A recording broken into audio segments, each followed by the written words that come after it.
I think outside the box. Well, I'm a bit of perfectionist, so I never meet the deadlines. My boss, oh, he was awful.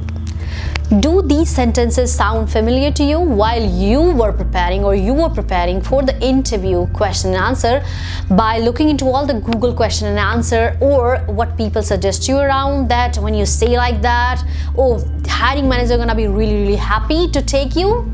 Well, a big no, because hiring managers will consider these phrases or these sentences a red flag. That means you out, somebody else in. Okay, and if you don't want to make such mistakes, stay tuned and watch the video entirely so that you would know what would be considered red flag by your hiring manager in every sentences or the answers that you give in your interview. I, Khushi Singh, will help you out at Pep Talk India, well, right now in the YouTube video. Stay tuned.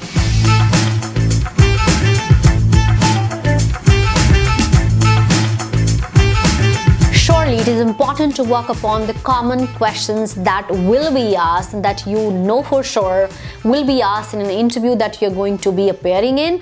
But it is equally important to know about the red flags, to know about the pitfalls, to know about what could literally be the greatest sin you may commit in an interview. So the very first one would be, as I stated in the beginning, I think outside the box. Well, I think outside the box, and I'm a sort of perfectionist. I never say no to people. I'm very much passionate about my work. These all sentences are literally cliche now, and trust me, your hiring manager must be listening to those sentences, those cliches since morning so many times. And not just that, but throughout their career they must have heard it 5, 10, 20, 50,000 times. So they do not buy it, even if it is the genuine concern for you.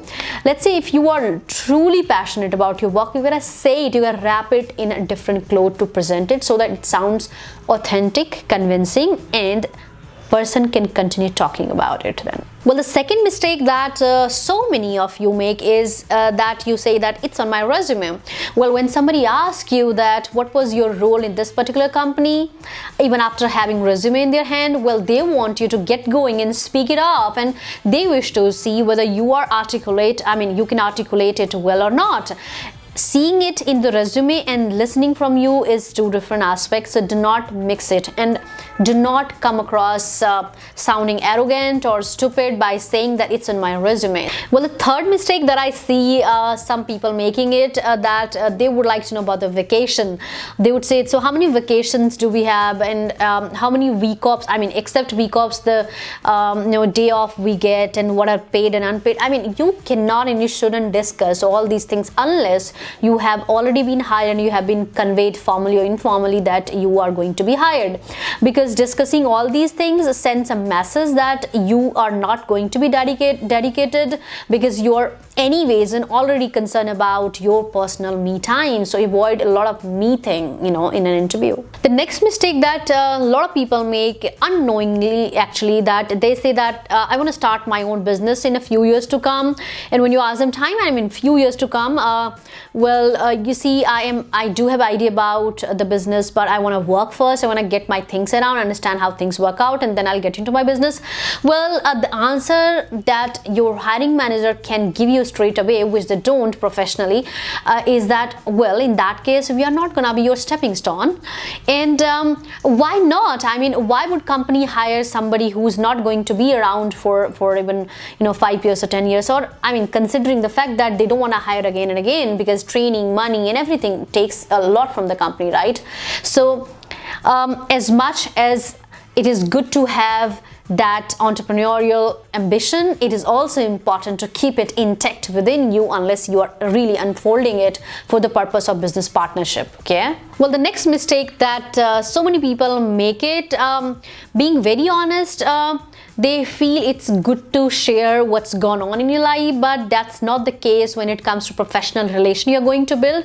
So what they say is, well, I'm going through a tough time right now, so I'm literally having a lot of troubles at at home because of a number of reasons. My relation is not good with my wife, my kids, so I'm sorting things out, and then once it is, I'll be able to give more time to the work. I mean, when you say so, it is a red flag that your hiring manager thinks this guy or this girl is not literally going to give the time that is required to get the work done, or will never meet the deadlines. So when you are trying to be honest over there, remember, straight trees are cut first. Always and always don't be honest. Honesty is not best policy in at least this case. Well, sixth is somehow associated with the last one, and there as well I'm gonna say honesty is not a best policy in this case. When you say that, well, I am nervous, but I'm not like that, always. It's just that in front of new people or because of interview fear, probably I'm getting nervous. So when you say that, you are telling your hiring manager that, well, I'm not going to be good for the front desk job, and when you ask me to deal directly with the people, or when I gotta be really talking to the new people, I am gonna get nervous because that is how I'm going to, I'm presenting myself. I understand that interview fear, the dreadful, thought about getting into interview is tough, is difficult, but saying it out loud to the people that I'm getting nervous is a stupid idea. It's like committing suicide after telling everybody or announcing everybody, right? Even if you are nervous, fake it till you actually start behaving like it. And there's nothing wrong in it. Before you start, some people, oh, you don't have to fake it, you gotta be honest. Not always, dear. Well, here comes the mean one. When you were asked a question that why do you want to join this organization or the company, and then you say, and that's the seventh mistake, that people say that, well, it's going to help me build my skills and I'm going to learn a lot, which is why I want to be the part of this organization or this position, because this is going to unfold in many ways for me. It's just me. So you are saying the company that I'm gonna get the paycheck to improve my own skill set here? Nobody's gonna literally hire you in that case. So you'd rather wrap it up in a good cloth and state it that it's going to be a win-win situation for both of us. My skill sets are really great for this position, and I'm going to add on and become the asset to the organization. At the same time, I'm going to be improving on the skill that I have already acquired over time. Okay, so always keep win-win situation, because company is not going to give you paycheck just because you want to improve. Okay. And eighth is to badmouth your company or your previous employer or your boss. Well, this one is something that I have experienced while taking interviews of a lot of people. They would go straight away stating that, well, I don't want to work in that organization, the company anymore, because my boss is awful, he's very mean, or my company's policies are so bad that it doesn't allow employees to work this way or that way. I mean, the moment you start bad mouthing your previous employer or your current employer where you're working, is the really psychologically the way to state or tell the people, or literally get tugged in the brain of hiring manager that you're gonna say the same thing about the employer who's going to be you. I mean, the company that you're going to be part of, right? So whatever you say, positive or negative, is something people associate directly with your personality. I'm not saying that you have had bad experiences and then you just say good thing about them. You can actually keep it neutral in that case, that I had a good, experience was fine while working. Of course, things at times go awry, but yeah, I have been looking forward for a job, not because of that purpose, right? So you gotta wrap it up in a good cloth. That's what I believe I have been trying to convey you, that you gotta be the wizard of your own words. Well, the ninth one is the funny one.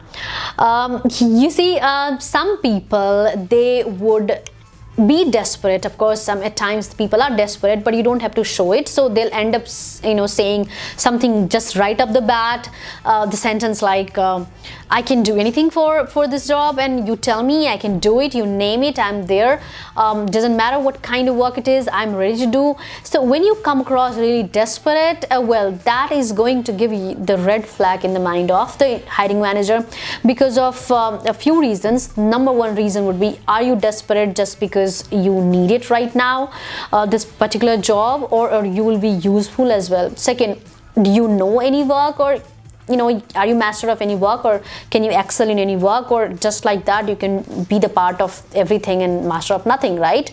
So yeah, don't say anything just right up the bat, and you just spur it, saying that I can do anything and everything I can do, there's nothing that I cannot do. So avoid such phrases. Well, 10th and the last one is that people do not ask the right questions when the hiring manager asks them, what can I answer for you? Or 80% time they turn the invitation down, right? And when they ask really stupid questions. At times the sentences like questions like what about your family members, what about your personal life, how much time will it take me to reach at your position? Such a stupid question it is, right?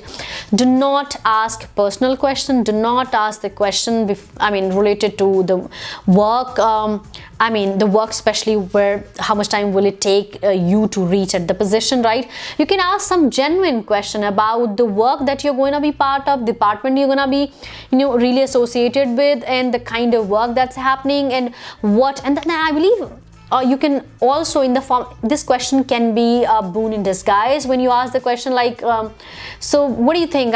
What are you exactly looking for in an employee to hire?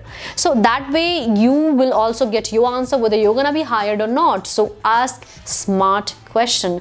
No personal, no stupid. These 10 tips, these 10 sentences, these 10 phrases will help you out to excel in your next interview, and please share it with a lot of people who are gonna be the part of interview, or who are anyways will be ready for the corporate world any soon or in future, so that they get help not just in understanding what to answer and how to answer, but what not to answer and what could literally be a red flag. I, Khushi Singh, signing off. Stay tuned by subscribing us, like, share, comment.